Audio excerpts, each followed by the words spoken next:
G'day and welcome back to... Yes. Tina. Not Maddie. Not Tina. Did I get that right? Close enough.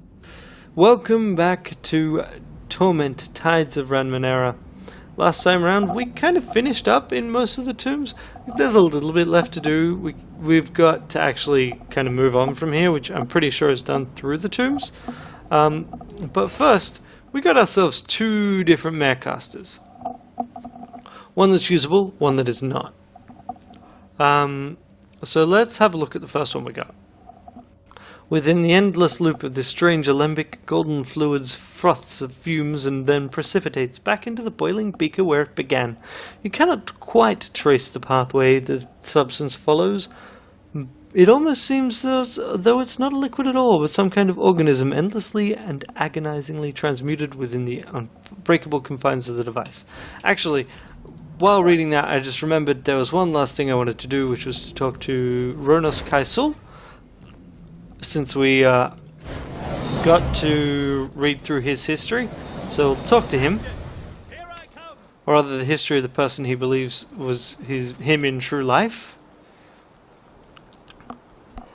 Alrighty. And we can't talk to him about it anymore. Well, that's a pity. Back to the Marecaster. Use the item. You withdraw the coiled Marecaster from your belongings and weigh it in your hands. It's lighter than it appears. The liquid within calms at your touch. The mare contained within the device does not calm. It hisses and boils, filling your mind with small clawed shadows. A headache builds behind your eyes, but despite that, even because of it, you feel compelled to sink into it, to let it wash over you. Let's inspect it. The liquid within it chimes so still. Yeah. Let's enter the mare.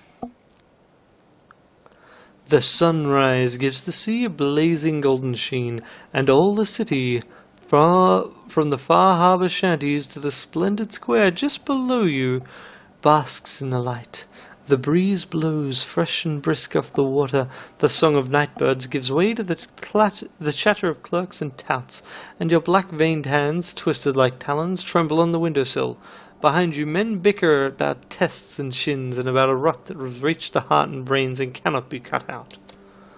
You turn away from the window and face the men, just as the closest of them, a one-armed servant in sumptuous garb, cries there must be more that can be done, whatever the cost.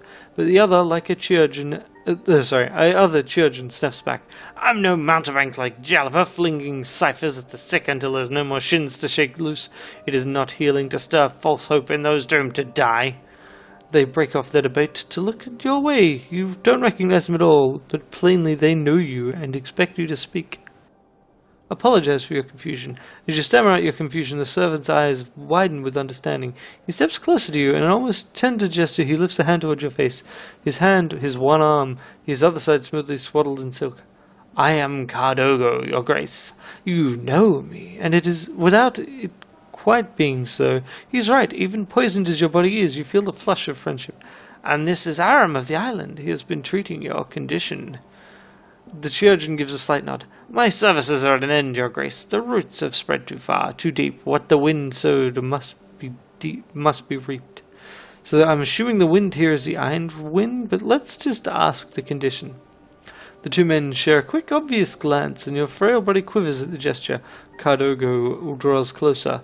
The wind touched you, as your grace.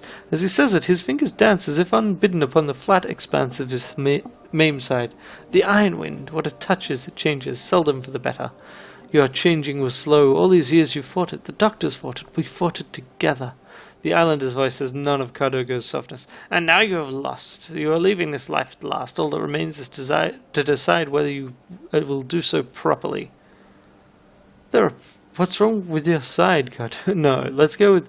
Then there are preparations to be made.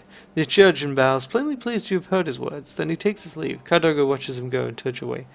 There is work to be done, your grace, but you must rest. I will have the kitchen prepare a broth, and let your family know. He lingers a moment longer, without saying why. What he wanted or awaited goes unspoken, and as he departs, a tremendous weariness overtakes you. Beyond the window, the sun has risen, and the sea is restored to old grey waves crashing on a sullied shore. The hours of rest have won you no strength, and the soup sits uneasily in your stomach. Cardogo dusts your face with rouge to hide its pallor, slides white gloves over your twisted hands, wraps you in a padded blanket that adds lost flesh and masks the bulbous growths. He tucks and folds and buttons, and at last passes you a looking-glass. In your trembling grasp it shows nothing more than rotten sickness. You look like a corpse prepared for funereal display. Cardogo has hidden nothing. He's merely framed your condition as a euphemism others can bear. "They're waiting," he says, and he guides your chair forward. Your eyes flick across the drawing room, alighting on the vast map covering the far wall, the shining oddment of crystal and azure steel whirling in a corner, the shelves of ancient tomes, writhing fire caged in the hearth. Then there are the men and women, young and old, all gazing expectantly, scores of stairs you cannot meet in a sea of unfamiliar faces. On some, fear and desperation are naked. Other guests have done better in their concealment.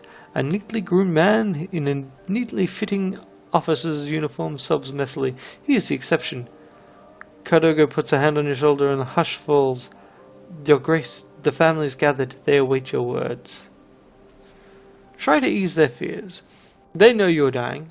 Your family may be strangers to you now, but anyone could see their fear, namely that they will fall with you. Followers that they are.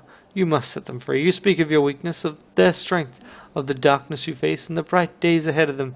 You say that a family is, by definition, more than one member. Too soon your well-worn words run out, and Cardogo ushers the crowd from the room. The officer, however, insists on staying. Your servant at last relents. "Your Grace, your nephew Salva begs a word." He withdraws a discreet distance. Salva has everything you've lost. And one moment. And yet his haunted eyes, condemned eyes, are all too familiar.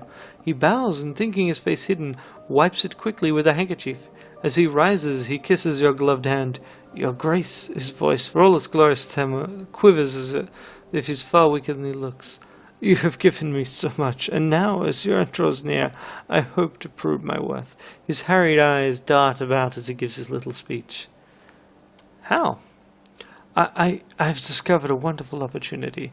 A mercantile venture in need of a leader, a man of precisely my skills, and the chance to purchase shares in the ongoing concern. Preferred stock."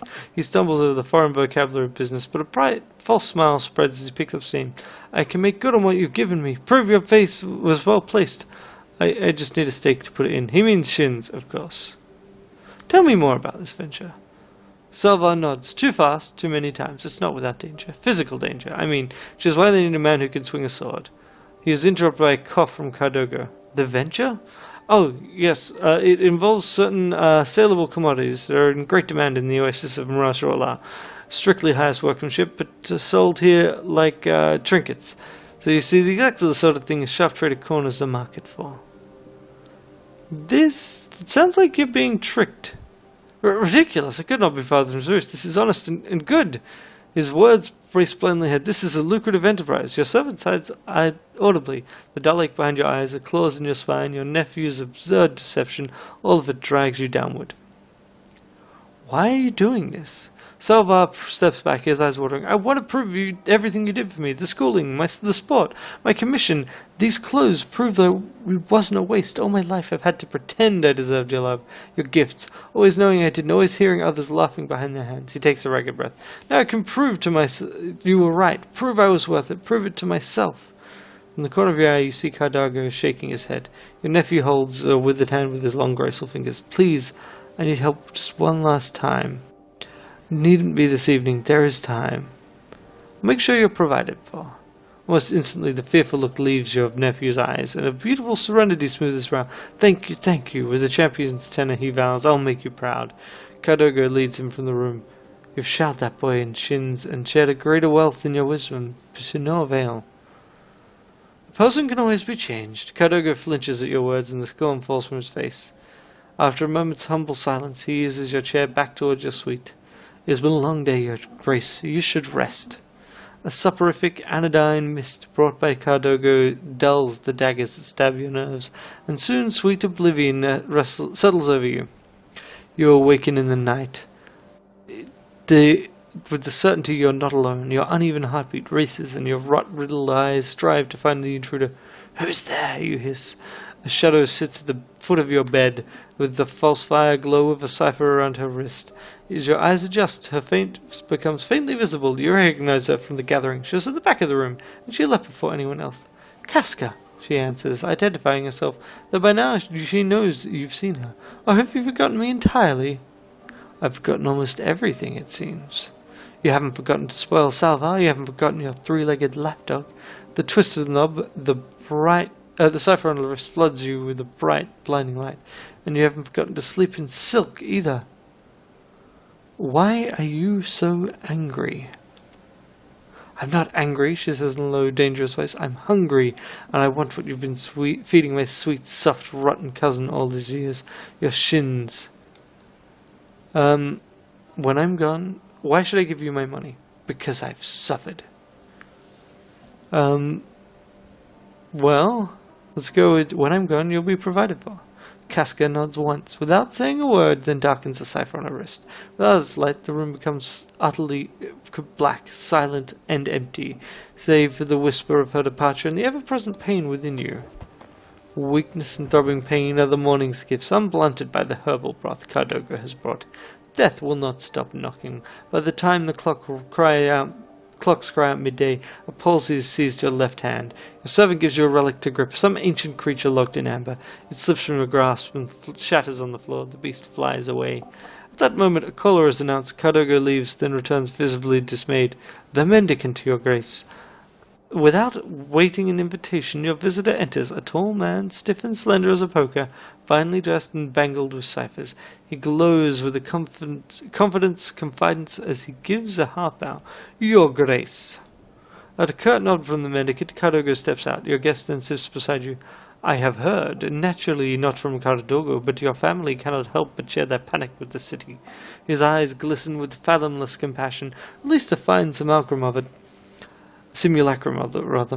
"The hour against which you have prepared for so long has come round at last, and they who surely know the day would come are as unready as house pets.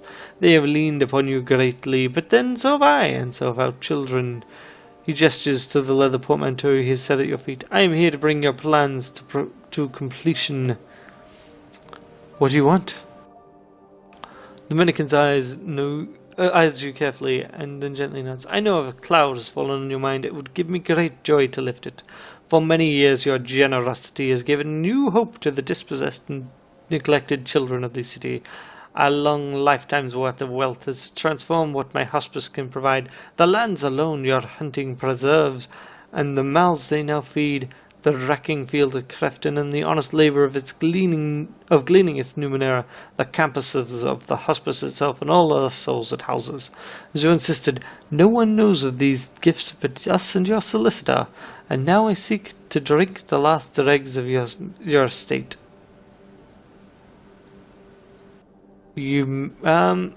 Let's go with, why do you need more? "Our world has known no end of need, your grace. There are so many children that have been betrayed and cast aside. There is one in particular whom I wish to show you, if I may." He unhinges the portmanteau's clasp and begins to reach in, as if in response. The shaking in your hand grows stronger. "Of course." From his bag, the mendicant takes a glass tube filled with a swarm of ants. Next comes a parchment which he lays on your desk. With a death motion, he pulls a cap from the tube and pours the ants on the page. They skitter madly, but not aimlessly, oozing essence on the page until they've etched a flawless picture. You see a young girl afflicted with the most unspeakable corruption, half her flesh a wilderness of misplaced parts and sores, one of Cardogo's brood. Most of them are killed at birth by the horrors, if not by him. Unbidden, a sound escapes you, and Cardogo bursts in. The mendicant slips out with not another word. Let's go and hide the picture and say nothing. You say nothing of what you've learned, and with the shaking hand, slide the former diagraph into a desk drawer. The trembling grows stronger as Cardogo speaks of something. The words cannot cross the gap between you. You try to respond, but cannot form the words. Black motes swirl in the air. Pain runs wild through your spine. You try to climb out of your chair. There's no reason, only a mad effort to escape, but you are too weak. Cardogo rushes forward as a fit overtakes you. Whatever kindness he intends goes unseen, for everything has vanished but the pain and the darkness. The darkness fades, and in part the agony stays redoubled. Though through a haze you see your bedroom and two men beside your bed. Cardogo is one of them, his hand on your ebony shoulder. His companion, proper in every punctilio, is another stranger. Your Grace, you hear Cardogo's voice. It is as if your eyes are packed with the wadding. I brought your solicitor. The man sniffs. As you recall, Your Grace, you declined my offer to draft a will against this day. He speaks of mortgages and credit lines and accounts payable, wasting your last life on lawyers, long-winded way of saying what little wealth you truly have left. Now you must tell me, how am I to dispose of the residuum? Let's go with I'm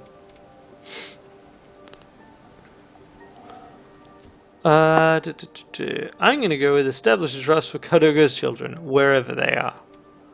You can barely see the words, but as a final darkness creeps across your vision, you can see from your servant's shame-laden face he is understood.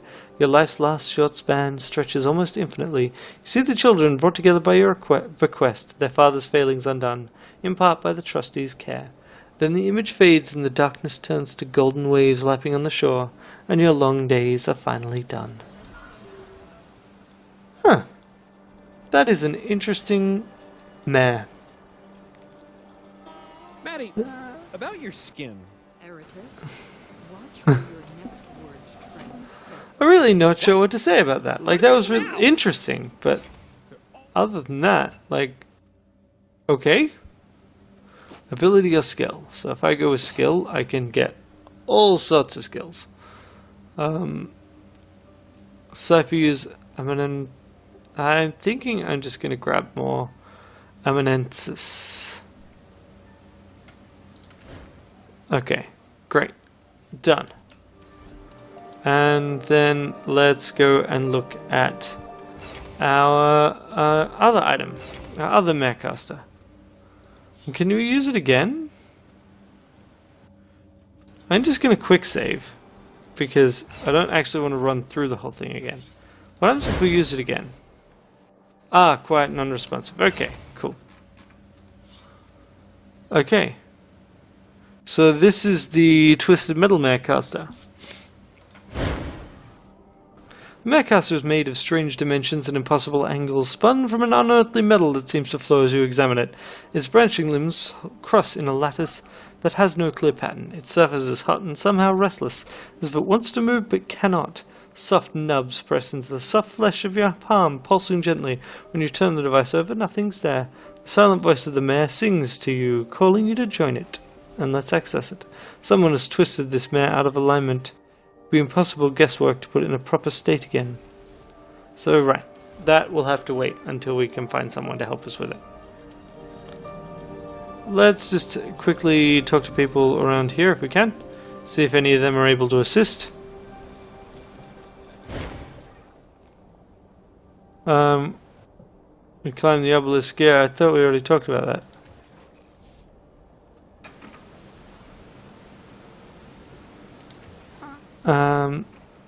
Enter the portal. Okay. And never mind. His thing is probably not really viable for us to do. And I don't think there's anyone else we can talk to that could help us. So let's go back into the necropolis. That was an interesting mare. I just don't know what we are meant to get from it, really.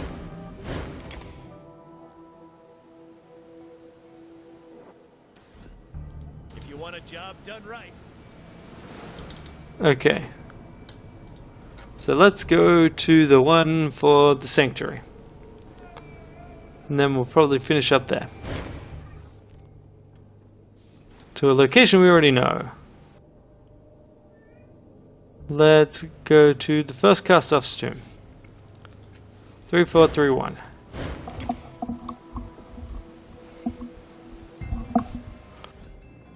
Okay. Let's go all.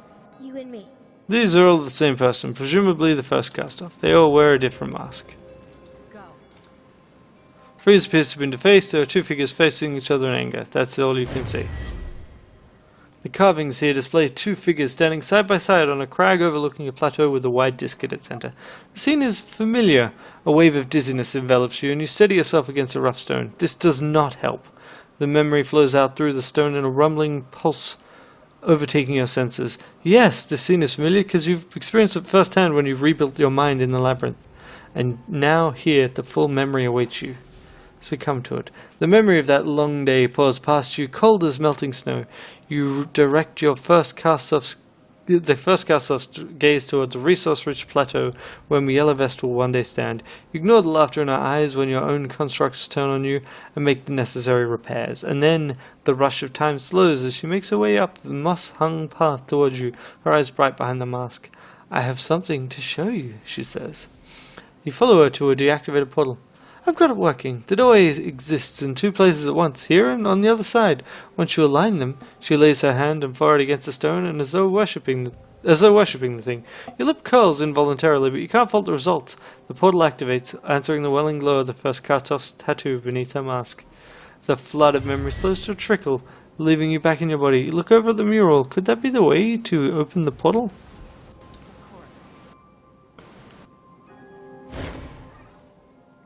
A bewildering array of colliding jagged edges and mangled corpses make up this frieze. It's not quite clear whether the artist was inspired, drunk, or insane. A battlefield is depicted here. That much is certain.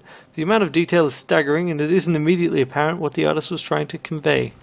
Let's examine the frieze. The first detail you notice is a fortress standing out from the wall in bold relief. Many of the soldiers shown are pouring through the sundered gates. Every one of their faces shows a different emotion: elation, rage, terror, but it's the jagged edges seemingly raised at random that pull your attention down to the bottom right of the piece. There lies the first cast-off of the changing god, mortally wounded, dying alone as divergent realities snap shut around her like teeth. Makina's voice is contemplative. I love this piece. The last time I came back to Miela Vest, I stood for an hour. I like to think she's suffering as much as she caused Neng to suffer. More. Was that what actually happened, though? Doesn't matter, it happened in some reality. Why do you still harbor that hate? I worry it poisons you. It might, but when the only family you know gets slaughtered in front of you, I invite you to take it along with you. Practice some forgiveness. Pretend that the people who did it had good reasons for it. Lecture all you want. I'm still laughing about her death even after all these years. Yes. So that's going to be interacting with the portal. Let's chat with Makina. What now? Let's talk about our siblings. Again, very well. Nope, I've already talked about all of those. How are you holding on? Do you actually care? Got some questions about the people we're traveling with. What do you think about Eurytus? Does he ever stop? And Rin? You touched in the head. Why are you... Yeah, like, why do you have here? Her here. Alright, let's do this. Yes. I'll remember that. Stark letters have been carved into the rock with a steady hand. Sharp memories emerge at the side of the masked figure in the tableau. The first cast-off. Countless footsteps have wound a track to and apparently into this mural. This is a gateway of some kind, but you can see no way of opening it. What is this? Makina puts her hand up against the wall, searching for something. Someone closed the portal up from the other side. I don't know how to wake it up. Why would they lock us out? The sorrow, could it be? You look around the area. Maybe examining the environment will give you some sort of clue. We already did that, so we'll just read the epitaph first. Oddly, many of the words above are completely unreadable. It's not that they're in a language you don't understand. It's truth, and you recognize every single letter. Every time you try to put it together, the meaning slips from your mind. Perhaps that part of the epitaph is not meant for you. The eye skips to the end of the message. She serves us still. Makina spits on the ground beside her feet. Come on, we need to get in there. Put your forehead against the door, just like you saw her first doing in your memory. You lay your hands on the cold stone as the first cast-off once did. Press your forehead against the mural. The skin around your tattoo crawls, then burns. But even with your eyes clenched shut, you feel the air of the tomb stirring. Cool. And now we leave and go in to Miel Avest. I would really like to be able to go to the labyrinth, but I don't have a good way of getting there right now. Here we go, Sanctuary.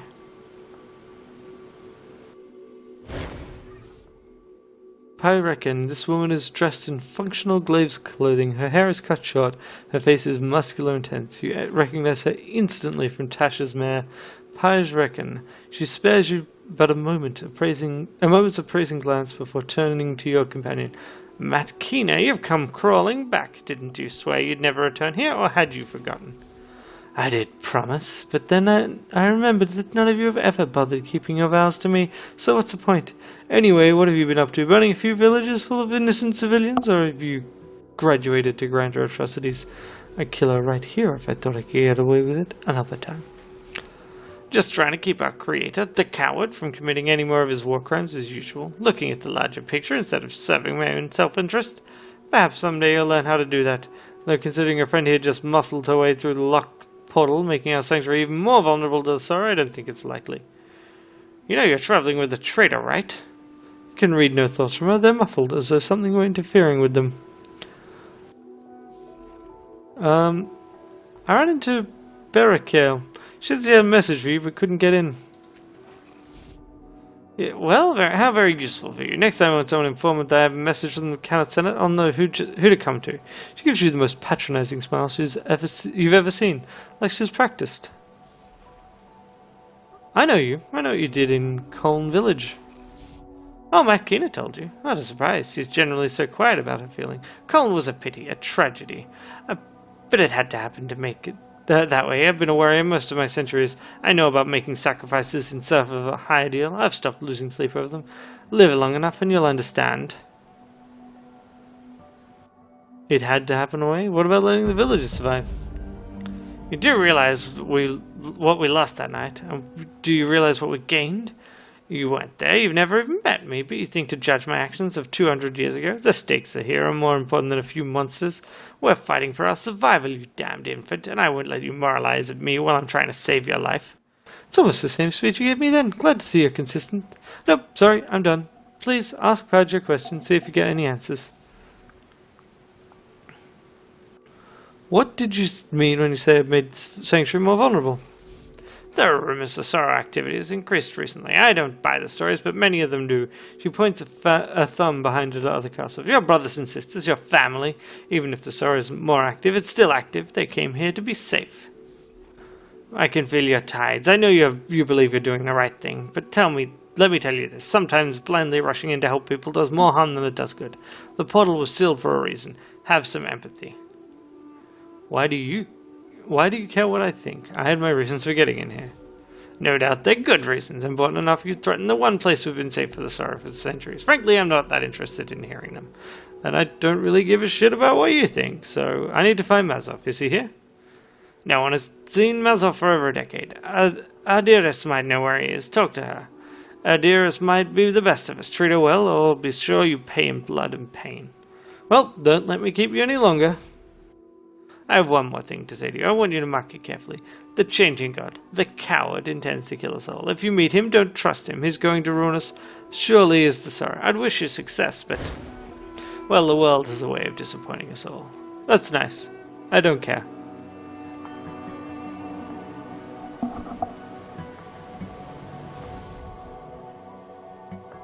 Alrighty. Well, what you said to Padge, you took my side. Why? Does she need my loyalty? Is it a game to her? Because I saw what she did in Colne. Well, whatever. I appreciate it. It's always good to see Padge put in a place. You might not realize it, but your words sunk in. Come on, let's go. And we will just quickly level up the two that recently leveled. God of Change, nice. Cipher Adept, sure. Oh, conserve the next cipher used. So 3 times a day she can use the cipher twice. Interesting. And then we can pick Mind Barrier, which is what I think we'll do.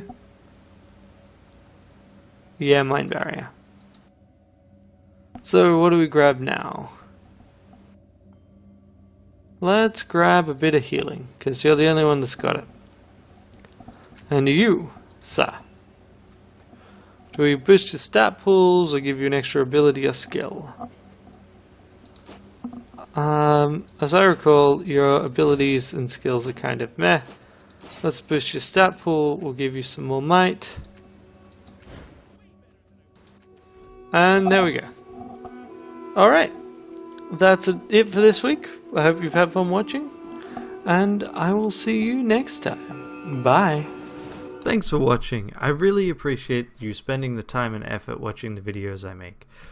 If you'd like to watch more, on the left there should be another video from this playlist.